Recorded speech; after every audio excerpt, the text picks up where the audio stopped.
Waktu awal banget bekerja, saya pengen banget bantu orang sebanyak mungkin.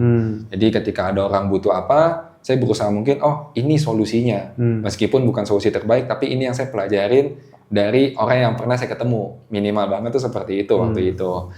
Dia kan shifting terus, kita nggak bisa diam, di agency itu nggak bisa diam. Karena kalau kita diam dan tidak mau ngikutin perubahan, kita kan kegerus waktu. Jadi tantangannya terbesarnya soalnya ke arah sana. Jadi kita nggak boleh diem, kita harus terus moving, bergerak. Karena kalau kita nggak gerak ya, masalah itu pasti akan datang tiap hari. Betul. Karena selama kita masih bernapas ya, istilahnya kan masih bertumbuh, nggak mungkin stop masalahnya gitu. Ada aja. Iya, itu normal. Normal things lah istilahnya. Kalau menurut saya formula bisnis itu kan gampang ya. Sebenarnya kayak kita bagi dua aja. Setengah ke depan sama setengah ke belakang. Siapa yang bisa jualan, siapa yang bisa kerjain. Intinya tuh kuncinya dari hampir semua bisnis tuh seperti itu. Jadi kalau misalkan dia jagonya di produk, ya oke, dia nggak salah. Dia kalau nggak jago jualan ya bukan salahnya dia. Yes. Tinggal mencari partner yang jago jualan. Yes. Itu kuncinya. Nah, begitu pula yang kalau memang dia bisa jualan, tapi nggak ada produk nih, kan nggak bisa jualan juga. Ya. Carilah orang yang memang bisa bikin produk, istilahnya seperti itu.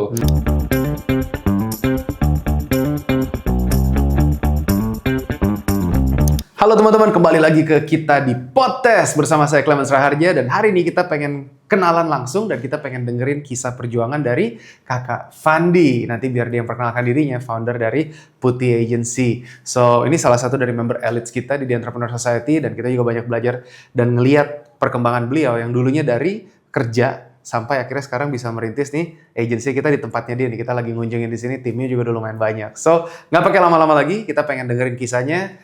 Mari perkenalan diri bro, silakan sapa teman-teman kita. Halo. Iya, namanya dulu nama siapa nih? Asik. Nama saya Fandi Tandriawan, sebagai founder juga di Putih Agency. Nah, berbicara tentang Putih Agency itu sebenarnya panjang banget. Kalau ditarik ke belakang tuh kayak baru 1 tahun sebenarnya kerjanya. Tapi kalau kita tarik ke belakang tuh, wah ternyata udah cukup lama. Kalau starting point-nya itu kurang lebih sebenarnya sekitar 2017-2018 lah. Dimana itu yang tadi benar ya, jadi awal ceritanya itu masih kerja sebenarnya sama orang. Ya. Jadi ketika dulu bekerja sama orang, di situ nggak ada niatan sama sekali lah kayak mau bikin usaha, arahnya ternyata dibawanya ke sini, tapi ada perjalanannya tuh. Jadi pada saat dulu kerja sama orang, awalnya banget tuh tahun 2016. Dulu awalnya banget tuh pernah buka usaha, sebelum agensi ini buka restoran. Gitu. Jadi buka tempat restoran ayam, skalanya kecil-kecilan gitu loh. Itu bukannya di kampus dulu, di kampus skalanya kecil-kecilan, tapi yang namanya kita baru terjun banget, semuanya itu kan urus sendiri. Mulai dari masak, mulai dari ambil ayamnya, godoknya, masak nasi, segala macam, sampai delivery pun dulu dijalanin gitu loh. Karena pikirannya kan kalau nggak ngerti semua, nggak pegang duit, nggak jalanin operasional, ya gimana mau jalan, gimana mau gede. Jadi itu awalnya banget, tapi sembari jalan ya setelah 1 bulan ramai. 1 bulan tuh ramai banget waktu itu, kayak 1 hari ya mungkin skala kecil-kecilan, 1 hari itu sampai 100 potong masih keluar waktu itu. Sibuk banget. Tapi setelah jalan bulan kedua ada yang aneh, kayak mulai berkurang waktu itu. Jadi bulan kedua karena pikirnya rame, harganya sempat saya naikin waktu itu. Jadi ketika 1 paketnya sekian, saya naikin tuh naiknya kecil sih, cuma 2.000. Tapi di bulan kedua itu langsung omsetnya bablas. Hampir setengahnya lah, kayak 1 hari tuh 30 potong aja tuh, 30 potong tuh udah syukur banget. Gitu. Jadi bulan kedua udah mulai turun omsetnya, bulan ketiga kan udah mulai bingung ya. Jadi, nah cerita dikit juga tuh waktu awal buka usaha, tabungan kan nggak banyak. Jadi selama kuliah... Jadi sekarang udah banyak guys. Amin. Gitu dong.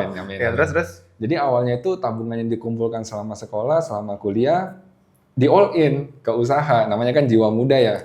Jiwa muda, ambil resiko, di all in, sampai sekarat lah waktu itu. Ternyata nggak nutup. Di bulan pertama masih oke, bulan kedua udah mulai turun, bulan ketiga, bulan keempat tuh kebetulan saya ada partner juga di situ kan. Jadi berdua yang jalan ini udah mulai pikir-pikir, aduh kayaknya kita nggak bisa nih kalau kayak gini terus. Nah, di bulan ketiga keempat tuh kita udah berpikir gimana caranya kita survive.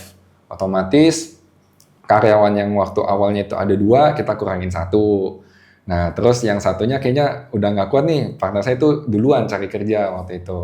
Nah, ketika kondisi saya itu bulan keempat, bulan kelima baru saya mulai coba deh kayaknya nggak bisa juga kayak gini, harus coba cari kerja.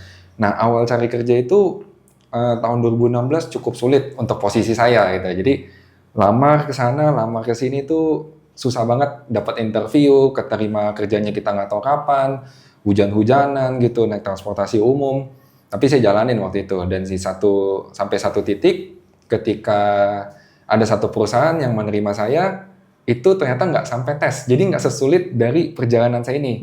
Kayak saya melamar itu hampir almost di 20 company, interview segala macam mungkin di atas 20, 25, 30 tempat, nggak ada yang keterima. Tapi pada saat saya keterima ini jalannya mulai dimudahkan. Mulus ya. itu. Itu dulu kenapa nggak keterima kira-kira apa? Karena posisinya, kuliahnya apa dulu, backgroundnya? Betul. Nah, ini cukup unik juga. Jadi kalau teman-teman banyak yang merasakan kan susahnya nih cari kerja sekarang, itu pernah saya rasain. Tapi ketika saya di titik sekarang, saya merasakan apa yang saya alamin dulu, ternyata banyak yang salahnya gitu. Kayak Seperti contoh, apa tuh? seperti contoh nih paling gampang tips and trick yang menurut saya CV sih. Ibaratnya kan ketika kita melamar di company itu, otomatis HRD-nya itu akan menerima banyak sekali CV, banyak sekali portofolio. Nah, gimana caranya kita punya CV-nya itu singkat, padat, jelas, dan sesuai dengan lowongan yang dibuka. Nah, itu salah satu kunci yang menurut saya itu paling kelihatan lah. Kenapa saya sulit dapat kerja menurut saya secara hard skill, jadi kan ada dua ya, soft skill sama hard skill. Soft skill saya orang nggak bakal bisa tahu kalau belum ketemu. Tapi hard skill saya itu, saya kan kebetulan kuliahnya itu ambil manajemen, jadi mata kuliah umum lah menurut saya yang mengambil relasi waktu itu. Jadi ketika hard skill-nya tidak terlalu kelihatan, saya melamarnya misalkan di accounting. Nah, tapi di CV saya tidak ada background accounting, itu udah pasti ke-skip. Menurut saya itu satu. Kedua, dari CV dan portofolio itu nggak menarik. Otomatis kalau nggak menarik, ya balik lagi ke sisi visual. Kalau nggak menarik, gimana caranya itu CV kita mau diambil sama si HRD itu. Nah itu jadi ketika saya berproses, berjalan di situ, pada saat saya lihat ke belakang, oh ternyata seperti ini, kenapa saya melamar di banyak tempat, tapi saya tidak fokus, tidak ada peminatannya nih, saya mau cari, saya melamar sempat dari HRD, finance juga pernah, sampai yang ekstrim itu pernah saya lamar jadi resepsionis. Apapun dihajar. Apapun diajar. Nah ini lucu nih di resepsionis, ketika di resepsionis itu, perusahaannya ini udah terima saya waktu itu, saya kan ditanya, kapan siap bekerja? Saya pikir karena saya interviewnya pagi jam 10, jam 11, oh ya udah daripada saya pulang sekarang, mumpung masih ada setengah hari, kalau boleh saya berkenan ya saya belajar aja kalau saya pun keterima. Tiba-tiba saya menunggu 10 menit, 15 menit, ketika saya diterima sama usernya, manajernya keluar. Jadi manajernya keluar, dia ngomong ke saya, dia lihat saya tuh di screening dari atas sampai bawah, dia lihat. Gitu kan. Jadi dia lihat sampai atas bawah, dia bilang, kayaknya nggak cocok gitu. Terus saya dalam hati, wah kecewanya itu kecewa berat. Ibaratnya kan usernya sudah oke, dilihatnya juga oke. Ibaratnya ya sesusah inikah mencari kerja pada saat itu. Tapi singkat cerita disemangatin lah sama manajernya. Dia bilang, saya yakin kamu kayaknya pasti bisa dapat yang di tempat lain seperti itu. Sekian-sekian disemangatin. Saya pulang, saya berpikir, oh berarti saya harus lebih keras lagi untuk berjuang lah istilahnya. Dan akhirnya ketemulah di titik yang tempat saya banyak belajar ini, berproses inilah. Ketika saya masuk di tempat yang baru ini, company itu membukanya sebagai admin support lah istilahnya, untuk membantu pekerjaan berupa administratif. Seperti mensortir email, mengirim email, dokumen, siup, TDP. Jadi banyak belajarnya itu di situ, mulai dari berkomunikasi, mengkoordinasi sesuatu hal yang kecil-kecil, antar divisi, nah itu banyak belajar tuh. Nah disingkat ceritanya itu setelah banyak belajar di sana, udah mulai jalan tuh soft skillnya, kayak apalagi nih yang mau dipelajarin. Nah apalagi yang mau pelajarin, singkat cerita itu di company itu meminta saya untuk mencari orang yang mau dibagusin foto produknya. Karena company itu kebetulan kan bidangnya jasa.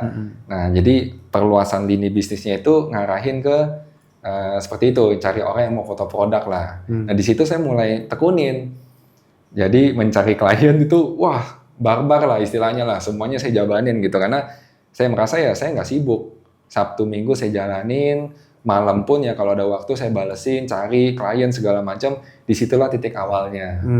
Nah singkat cerita, lanjut lagi ketika sudah mulai terbentuk, mulailah belajar. Oh ternyata di sisi visual itu seperti ini, ada do and don'ts-nya, ada gambar, ada USP, kemudian ada harganya, mau kayak gimana. Jadi belajar banyak banget di bagian e-commerce waktu itu.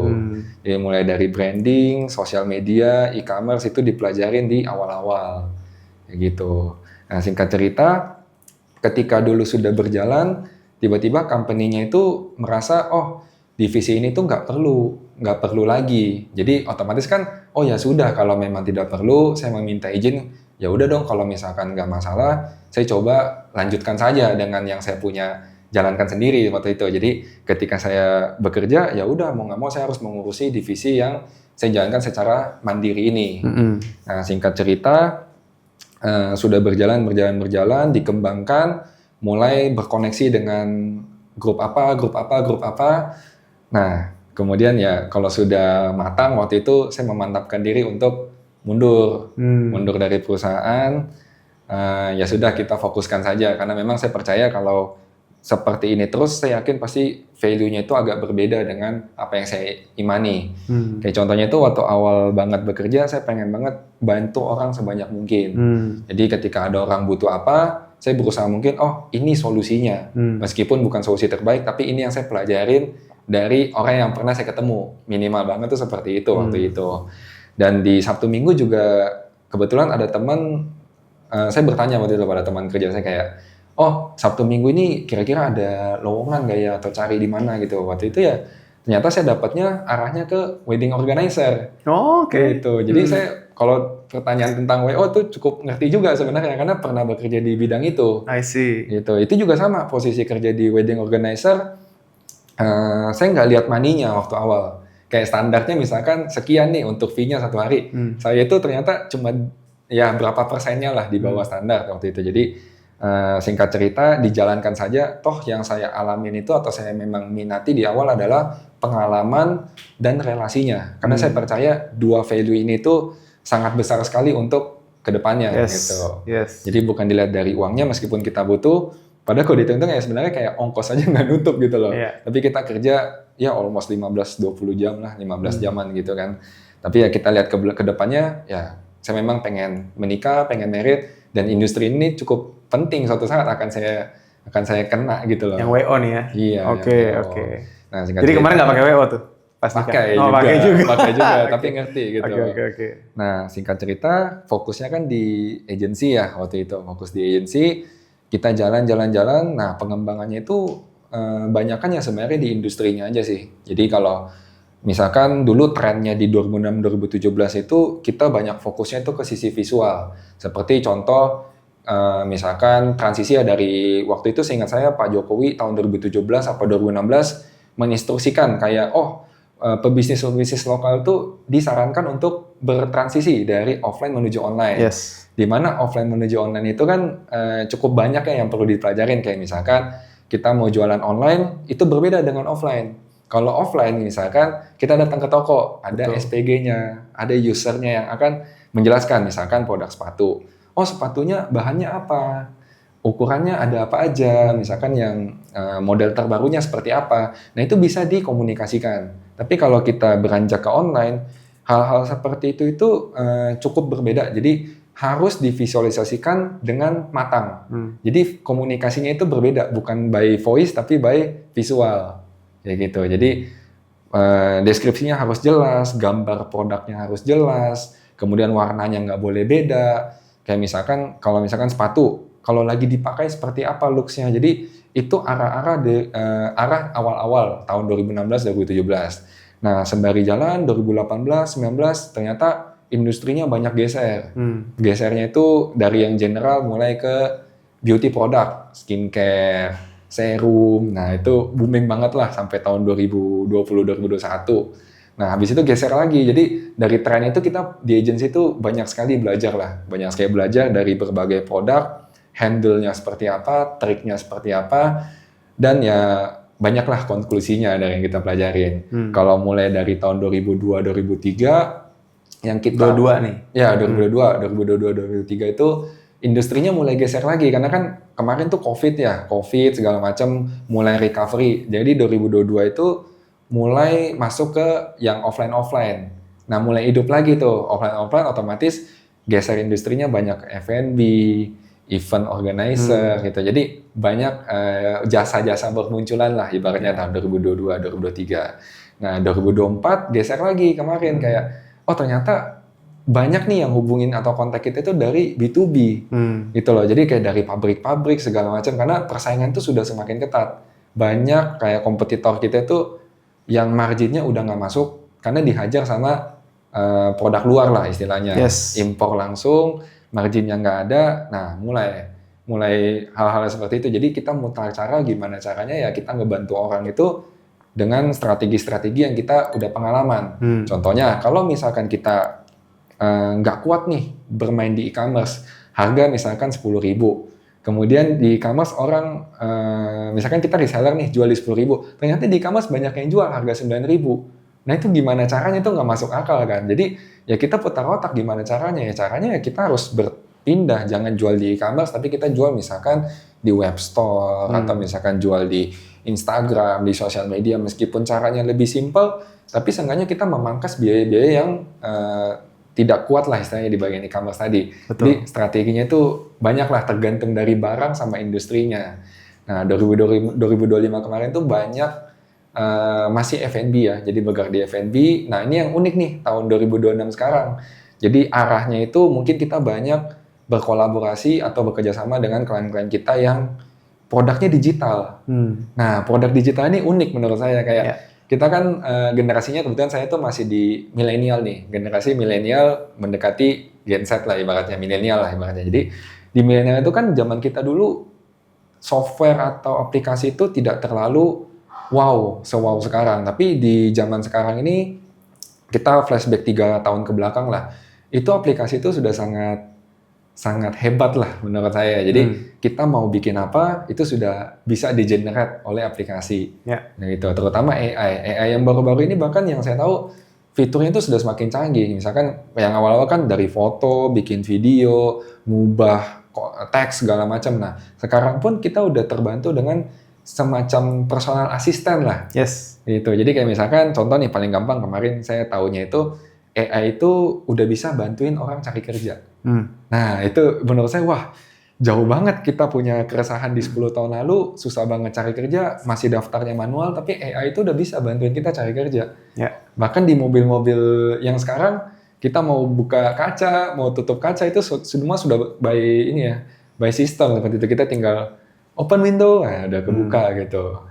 Seperti itu sih. Betul.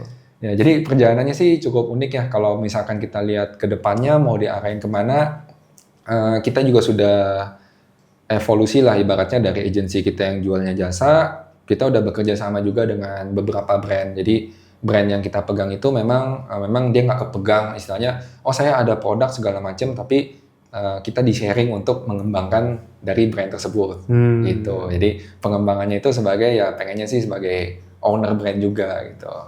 Good, oke. Ini kisah yang nyata ya kalau kita ngeliatin dari perjuangan, dan saya yakin teman-teman pasti relate. Kenapa? Karena ya banyak anak-anak muda yang punya tadi impian, begitu tadi mulai bisnis yang ayam tuh setelah lulus langsung nggak kerja sama orang tuh, atau pernah kerja dulu? Pernah kerja tapi cuma 3 bulan dan menurut saya itu masa-masa terkelamnya lah, baru belajar kerja ya.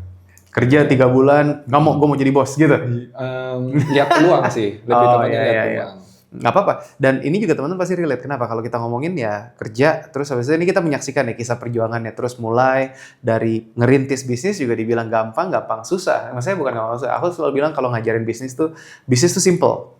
Simple, tapi nggak mudah. Simple, tapi nggak mudah. Kalau kamu udah tahu pathway-nya, jalurnya, apa yang mesti dilakukan, semua bisa direplikasi. Memang tinggal beda industri.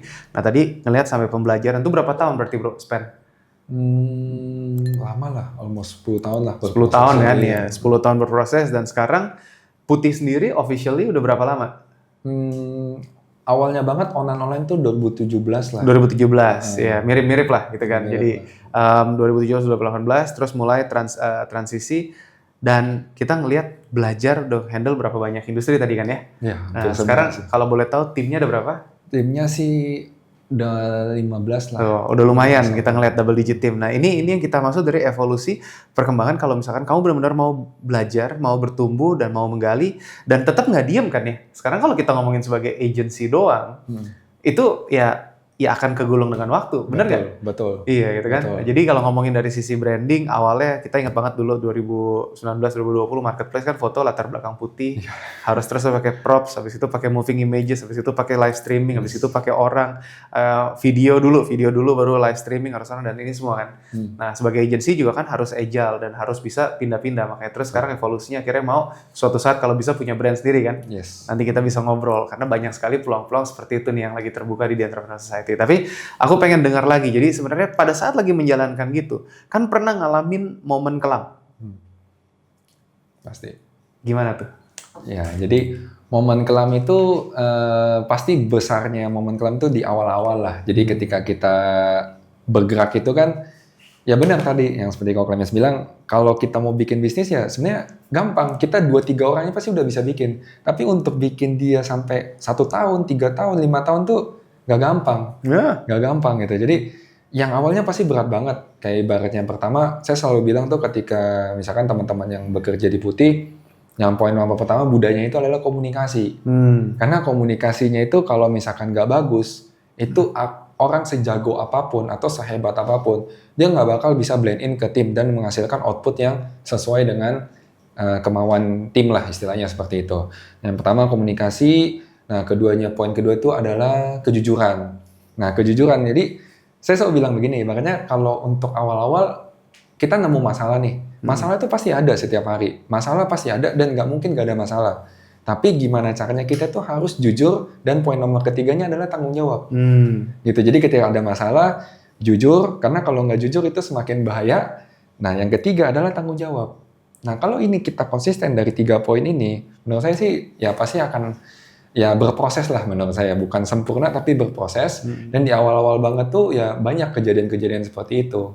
Tapi dengan kita solving, dengan manajemen ataupun dengan pengambilan risiko, kemudian solving problemnya seperti apa, ya macam-macam lah. Kayak misalkan yang tadi yang sempat saya jelasin juga industri ya. Ibaratnya kan kita yang memang belajar dari industri, dia kan shifting terus. Kita nggak bisa diam, di agency itu nggak bisa diam. Karena kalau kita diam dan tidak mau ngikutin perubahan, kita kan kegerus waktu.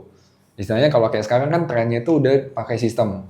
Jadi bukannya orang yang hebat membuat konten, atau pakai iklannya seperti apa, bukan yang seperti itu, tapi orang yang mengerti memakai sistem. Yes. Itu yang bakal kayak, oh ternyata seperti ini loh kuncinya. Jadi tantangannya terbesarnya soalnya ke arah sana. Jadi kita nggak boleh diem, kita harus terus moving, bergerak. Karena kalau kita nggak gerak ya masalah itu pasti akan datang tiap hari. Betul. Karena selama kita masih bernapas ya, istilahnya kan masih bertumbuh, nggak mungkin stop masalahnya gitu. Ada aja. Iya, itu normal. Normal things lah istilahnya. Pas lagi kayak gitu kan pernah ngalamin ini Putih sendirian ya? Atau kamu bikin ini sendirian dulu awalnya? Awalnya berdua, ada partner. Ada berdua? Iya. Oke.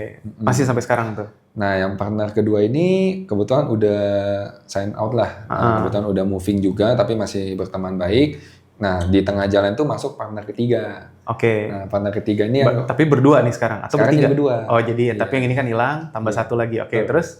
Betul. Jadi ya kedepannya mungkin kalau misalkan kita sudah growth lagi nih, misalkan ada yang bagian tadi, yang bagian A, bagian B, bagian C, ya pasti kita akan kembangin lagi sebenarnya ke arah sana. Punya partner kan bagus kalau misalnya untuk tektokan tadi, tandem gitu kan. Cuman kalau dalam menjalankan pas lagi kelam tadi tuh, itu pas ada partner atau enggak? Wajib di sharing menurut saya itu. Oke, jangan. Ini juga jadi kalau untuk di bagian partnership itu menurut saya ada satu poin penting buat teman-teman entrepreneur yang mungkin bisa consider juga dari pengalaman saya. Nah, ketika setiap kali saya berjabat tangan dengan partner, saya selalu menginisiasi untuk setiap ada job desk ataupun semua job desk yang ada di bisnis ini, kita tulis dulu. Misalkan ada 10 job desk lah kita let's say. Nah, kita mau ambil job desk yang mana nih? Misalkan 5 job desk yang pertama, 5 job desk yang berikutnya si partner kita nih yang kerjain. Nah, kenapa saya menginisiasi seperti itu? Karena sepengalaman saya ataupun beberapa teman-teman yang cerita ke saya atau bisnis nih, tiba-tiba dia buka bisnis, oh ya udah kita teman baik, kita kenalan, ternyata 1 tahun atau 2 tahun dia bubar seperti itu. Nah, itu kalau saya analisa dari kedalaman tim mereka, ternyata mereka itu suka kayak ibaratnya pekerjaan nih di bagian marketing. Nah, saya kerja sebagai marketing untuk pemasaran, kemudian mikirin dari partnershipnya seperti apa, co-brandingnya seperti apa. Ternyata partnernya juga mengerjakan hal yang sama di marketing itu. Dan ketika itu berjalan dengan satu job desk yang sama, pastinya sembari jalannya waktu akan ada satu orang yang akan lebih dominan istilahnya, dan satunya akan mengerjakan hal yang lebih sedikit. Nah, itu yang sangat dihindari. Jadi kalau untuk partnership di awal, make sure untuk mengerjakan job desk yang sudah disepakati gitu. Tapi ketika kita memberikan masukan, boleh. Jadi nggak kaku juga istilahnya seperti itu. Itu sih kalau dari sisi partnership. Ini bagus nih, karena kita sering banget dengar yang namanya partnership, dan gue juga ngalamin. Partnership, fallout, tadi putus baik-baik kan, ada yang putusnya malah nggak baik-baik juga, gitu loh. Jadi ada yang ninggalin tanggung jawab, ada yang rusak, ada yang ngalamin, ada yang ngerebut klien, ada yang nusuk dari belakang, menjatuhkan. Itu ngalamin nggak tuh? Enggak. Belum. Iya. Jangan sampai. Puji Tuhan, jangan sampai. Jangan. Tapi ya itu aku ngalamin. Jadi partnership is a very tricky thing. Tadi kenapa pertanyaannya ke situ? Karena untuk ngebangun satu bisnis kita nggak pernah bisa sendirian. Nah, apakah itu dengan kita membangun tim, kita cari yang kuat dan saling cover, atau kita ya tadi ada partner yang masuk. Nah, tapi untuk mencari partner itu kan nggak semudah itu. Tadi ngelihat dari hanya kerjaan, kriteria. Kalau kita ngomongin, coba ngelihat teman-teman cari partner seperti apa nih, Kakak Fandi? Asik. Biar belajar, jadi kan gitu ya. Nanti kita akan lanjut nih teman-teman. Kita baru mulai panas, tapi di sini kita udah perkenalan, kita udah belajar banyak dari perkembangan segala macam. Yang terpenting ngalamin dari kisah perjuangannya. Jatuh bangun, tadi susah sampai susah makan, nge-apply kerjaan segala macam. Dan itu adalah kisah yang saya yakin teman-teman yang nonton relate. Kenapa? Karena nggak semua dimulai itu langsung dengan privilege atau langsung happy. Tapi sekarang kita mulai masuk ke teknis, dan nanti kita akan ngomong di sesi selanjutnya, ini ada part 2-nya di sini ya. Kita akan belajar tentang dari sisi personalnya menangani hal tersebut. Cuman tadi kita ngomongin yang terakhir nih sebelum kita akhiri sesi ini, partner. Coba deh pemilihan partner yang tepat. Nah, jadi ini ketemunya di mana nih partner? Kalau boleh cerita, nggak apa-apa, nggak usah detail, tapi ya. Partner ya betul ya. Jadi kalau to be honest, sebenarnya kan kita terlahir individu tuh pasti sifatnya beda-beda. Itu dulu yang kita harus pahamin. Jadi ketika kita melihat seseorang, yang akan kita lihat itu, saya selalu bilang begini kepada teman-teman yang bekerja lah sama saya. Kita itu terlahir, saya selalu menganggap melihat diri saya itu terlahir ada dua orang. Fandi sebagai orang yang sosial, dan Fandi orang yang bekerja. Nah, kedua poin ini tuh harus dipisahkan secara dewasa lah kita bilangnya. Jadi ketika dia bekerja, sifatnya seperti apa, ketika sosial dia sifatnya seperti apa. Gitu. Jadi kalau kita melihat partner nih, oh ya udah kita lihat dulu nih, kalau dia dikasih ada suatu masalah atau kerjaan, gimana dia solvingnya, dia kuatnya di mana. Karena kita nggak bisa expect orang tuh, oh ya dia perfect nih, semuanya dibagi nih, nggak mungkin. Itu susah banget. Yang ada itu pasti bisnisnya nggak jalan-jalan. Tapi kita melihat, oh kalaupun ada masalah ini, dia bisa bantuin di masalah ini. Jadi kalau menurut saya formula bisnis itu kan gampang ya. Sebenarnya kayak kita bagi dua aja. Setengah ke depan sama setengah ke belakang. Siapa yang bisa jualan, siapa yang bisa kerjain. Intinya tuh kuncinya dari hampir semua bisnis tuh seperti itu. Jadi kalau misalkan dia jagonya di produk, ya oke, dia nggak salah. Dia kalau nggak jago jualan ya bukan salahnya dia. Tinggal mencari partner yang jago jualan. Itu kuncinya. Nah, begitu pula yang kalau memang dia bisa jualan, tapi nggak ada produk nih, kan nggak bisa jualan juga.